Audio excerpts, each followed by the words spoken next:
Welcome back. Subaru has died, and that is only slightly surprising.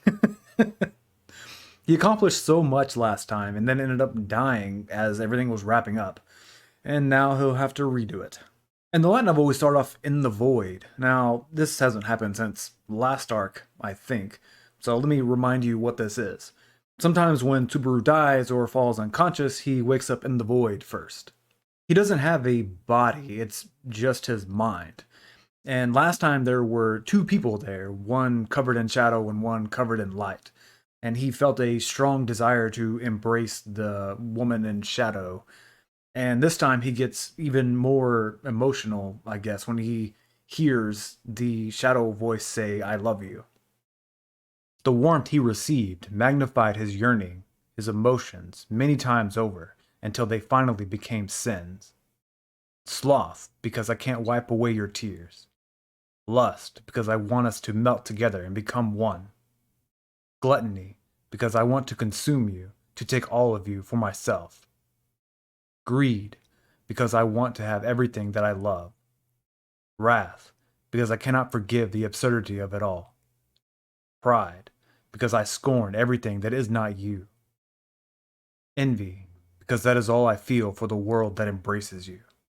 And while I don't know for sure, this has to be important. It seems to be related to the Witch of Envy, and while I don't know if his emotions are being manipulated here or not, if they're not, then there's some evidence that he somehow knows Satella. He comes to, surrounded by the Iron Fang and the rest of the soldiers. The save point has been reset. We can all agree that if he woke up back at the Capitol, we'd be flipping some fucking tables, right? Luckily, the save point was moved to after the whale fight, so there is less to redo, I guess. But first, let's look at the timeline. Here's all the timelines from the previous loops. I'm a little out of room on here, so instead of squishing all of these together, I'm just going to start another page. So for this last loop, we have the reset point. The talk with Rem and the negotiations happen that same day. They don't leave the capital until the next day. I don't know exactly what time. I just kind of made up a spot on here. But I know the whale attack doesn't happen until, I think, like 2 or 3 o'clock in the morning the day after they leave. I None of this is going to be exact times. I'm just kind of making up about where it happened. So they kill the whale and then they start hunting the witch when it's still early morning. Like the sun either hasn't risen yet or it's just now coming up, depending on which version you're looking at. And then they go to the village, which I think that's probably closer to noon or maybe even a little earlier. I may have put it in the slightly wrong spot on this, but oh well. And then Subaru dies. I think it's starting to get late at that time. Like the sun is starting to set. So this is kind of the rough estimates of what I have for the last loop, and we'll continue on with the story. Subaru repeats the info he gave everyone last time, with the updates from the last loop. He asks if possession is possible. Julius has read about it before, but it's only really been done by the witch cult. And even then, it only works on capable targets. They must be the fingers. This technique would explain how Sloth is able to pop up everywhere. It would be best if they killed the fingers first while they're weaker, then kill the main target. I hate to burst your bubble, everyone, but I have one more thing to add. I think he may be able to possess me too. Julius knows a fuck ton about the witch cult, and that by itself isn't that surprising. I mean, the Knights have been trying to catch the witch cult for a while now. What is annoying, though, is that he doesn't mention anything until he's asked. This man has all this info that could be useful, but he's out here like it's Jurassic Park. Nuh-uh-uh, you didn't say the magic word. I'm kidding. It's a little more clear in the light novel, but it's not directly connected to the cult. And this is why Julius doesn't make the connection and doesn't think of it immediately. In fact, he says that it's lost magic. It's magic that people haven't seen in hundreds of years. With that magic, you can use your soul to overwrite someone else's soul. And you can't just use it on anybody. It has to be someone close to you, like a relative, that someone that's close to your bloodline. Holy shit, I just realized this is going to come back up later. Anyway, this technique or whatever it is that Sloth is using is similar enough, so they think there may be the same limitations in place. And it makes sense that they would call them fingers if he sees them as an extension of himself. Replacement bodies, if you will. The anime doesn't give a contingency plan for if Subaru gets possessed. They just cut the conversation short before Subaru can explain anything away. I mean, he already looks bad, and more stuff keeps coming up. He really looks like a cult member. In the light novel, they talk on the way to the Mather's domain using Nect, and this is basically just a way for them to communicate telepathically. And Subaru gets a chance to be all cocky and pretend that he knew about Julius and his spirits. And more importantly, we get another hint on how the possession works. Subaru remembers that in the last loop, Ia, Julius's fire spirit, was ejected from his body whenever a sloth tried to take it over. Ia is basically stuck to him by a temporary contract, and the only way that she could be forced out is by either Subaru or Julius ending that temporary contract, or if another contract overrode that temporary one. That's about all the info we get on that for now. During their conversation, Wilhelm brings up using a smokescreen to see the hands, and everyone agrees that that shit ain't happening. Even Julius and Ricardo say that they can't do that first try. Wilhelm has enough battle experience that he can pick it up and be fine, but no one else is going to be able to do that. So they scrap that idea and stick with what they were already going to do. Okay, both versions switch up the order of events from here on out. They go back and forth between current events and flashbacks. And I'm not about to do that. It's going to be much easier for me to go in chronological order. Once I get back to the Mather's domain, the anime kind of skips over the details and just gives a quick overview. They make a sign so that Ram doesn't attack. Once they get to the village, Subaru does a better job of convincing the villagers to leave or cooperate, and all that fun stuff. Since the anime goes through the convincing so quickly, we don't get to see the kids join his side. They do such a good job to get the adults to listen to Subaru, and it does a better job of setting up for later. While we're on this subject, 3 more things happen only in the light novel right after Subaru convinces the villagers to evacuate. First, they talk about what to do about Emilia. Everyone's pretty much on the same page about letting her escape with the villagers. Everyone except for Felix. He disagrees that she should be setting out of the fight. Which makes sense. He stopped Subaru from helping in the last loop when she was fighting Sloth. He told Subaru to trust in her strength. He's the only fucking person who has let her stand on her own. I do understand Subaru's perspective, though.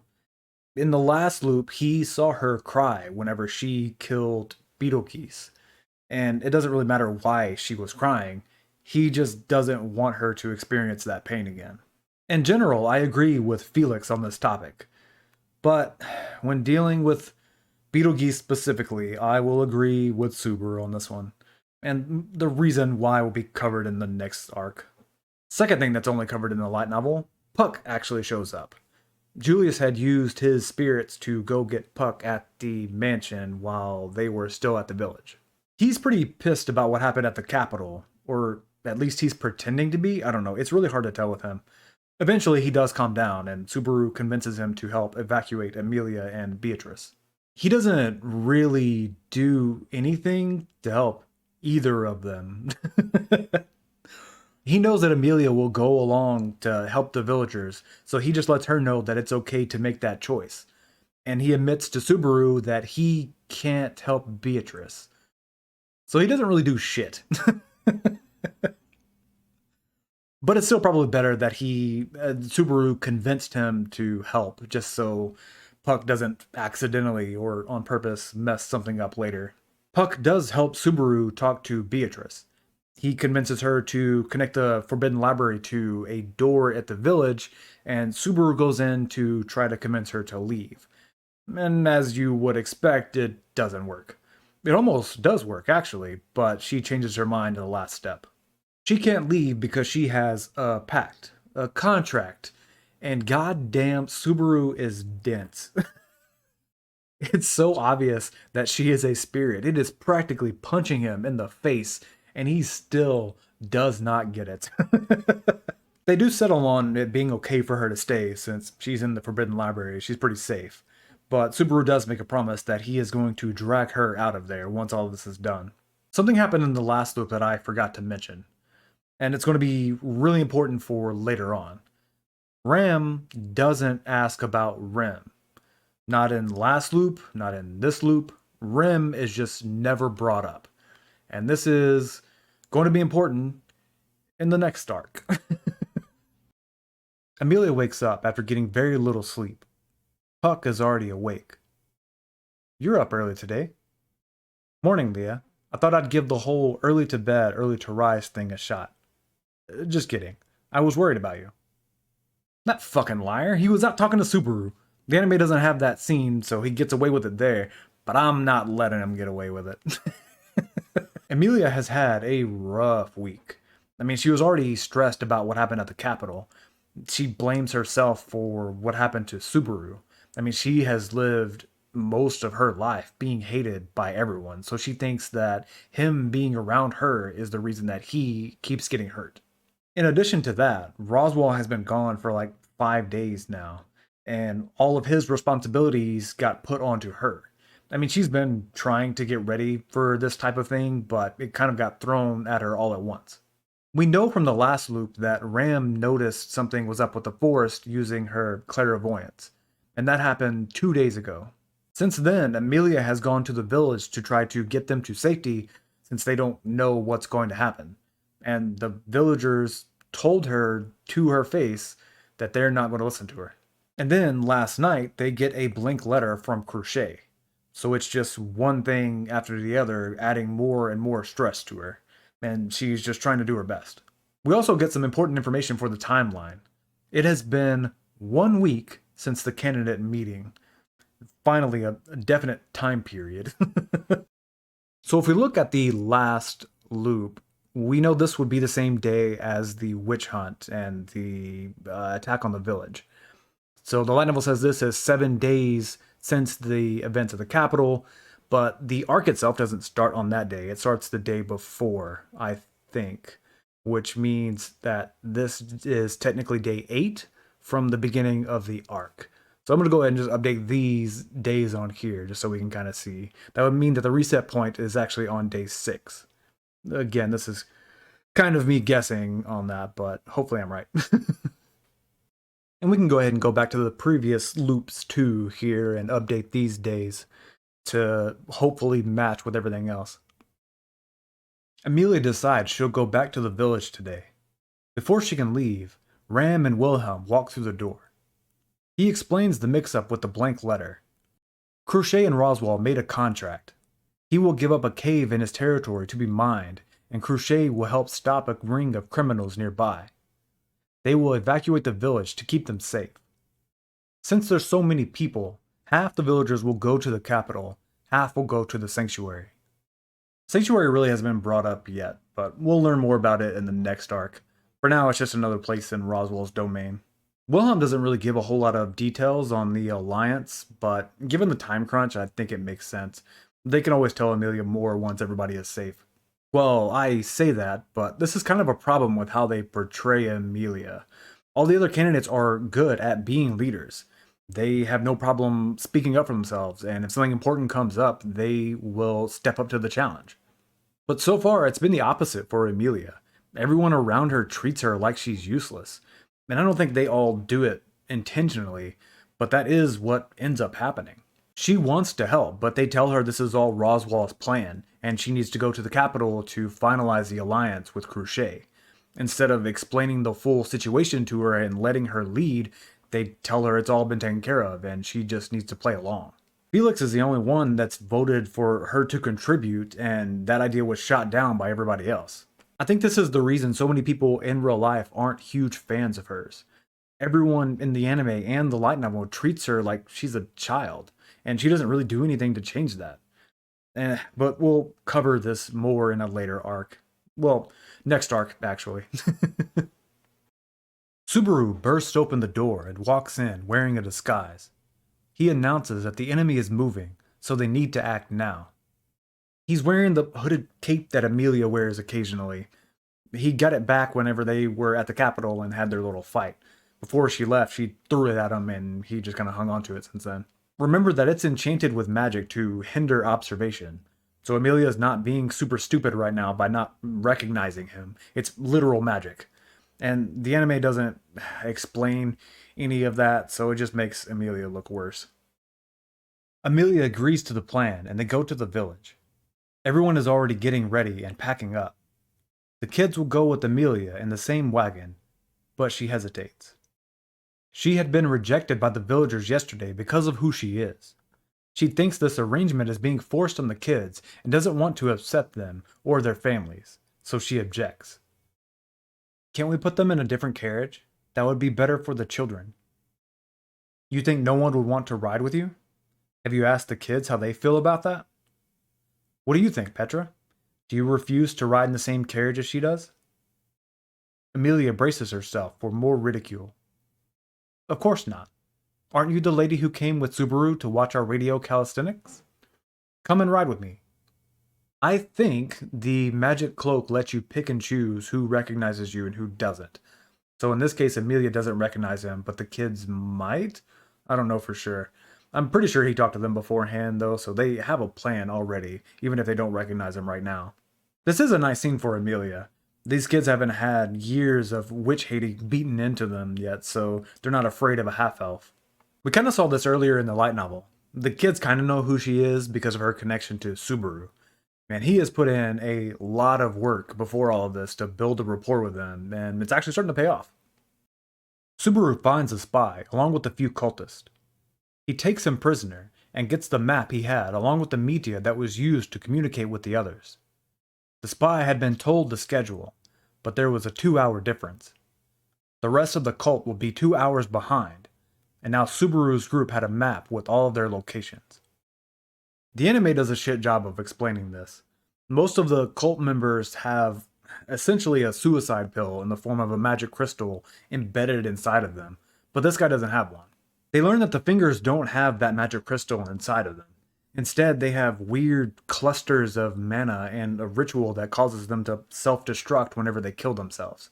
And we kind of saw this in the last loop whenever Wilhelm was fighting Sloth. Because they don't have that kill switch on them like other occultists, the fingers can actually be captured, which is something that has never happened before. Felix is able to remove the weird clusters of mana and the ritual that causes them to explode. So they should be able to keep this guy as a prisoner without him turning into Sloth or exploding. The villagers, Amelia included, pile into the wagons and head out. The Iron Fang return. The map they got from the spy was a map of the forest and had 10 X's. There was a good chance these were the bases for each cult group, so Ricardo and some of the Iron Fang went out to investigate the closest one. They killed the cultists there, and got really lucky. This happened to be the cult information center. Now that that was removed, there was less of a chance their movements would get out. They also got a prisoner. Otto doesn't know Subaru. They haven't met in this loop yet. But Subaru is still vouching for him that he's not in the cult, so he is helping Otto out a lot here. In the light novel, he gives him a hard time first. Partly because he wants to fuck with him, and partly because he wants to make sure that Otto is still Otto, and he's not going to turn on them. The anime doesn't explain how he got caught. We know that he was in a rough spot with money, and when Anastasia and Russell got to the camp to try to recruit all the merchants, this man rushed out of there. He wanted to get there quick, and he ended up on his own, which got him caught by one of the cult groups. And he's honestly pretty lucky they didn't just fucking kill him. Once all the fingers are killed, they go to fight the final boss. Both versions skip over all the details on this. I'm assuming that since they know where they all are, it doesn't take a whole lot of time or work to finish the job. Everything's on track so far. We're all set for the big showdown that we'll get to next time. See ya.